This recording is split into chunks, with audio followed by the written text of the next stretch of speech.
Дизель-электрическая подлодка «Сан-Хуан» ВМС Аргентины, на борту которой находятся 44 члена экипажа, сообщила свои координаты в среду 15 ноября. Тогда она находилась в 432 километрах от южного Атлантического побережья страны. Затем связь была потеряна, и 17 ноября началась поисковая операция.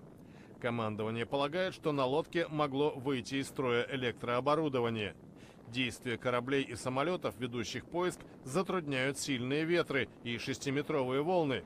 Субмарина совершала переход с военно-морской базы Ушуая на огненной земле к месту своей постоянной дислокации в Мар-дель-Плата в провинции Буэнос-Айрес. Семьи моряков не теряют надежду увидеть их живыми. По словам командира базы ВМС в Мар-дель-Плата Габриэля Гонсалеса, будут приложены все усилия, чтобы выяснить судьбу лодки и ее экипажа. Сейчас мы уделяем первостепенное внимание обнаружению субмарины в подводном положении, возможно, на дне. К этому времени обследовано 80% поверхности района поисков.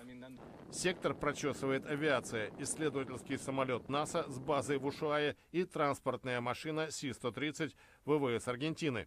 Министерство обороны сообщило, что в субботу удалось засечь импульсы, напоминающие сигналы со спутника.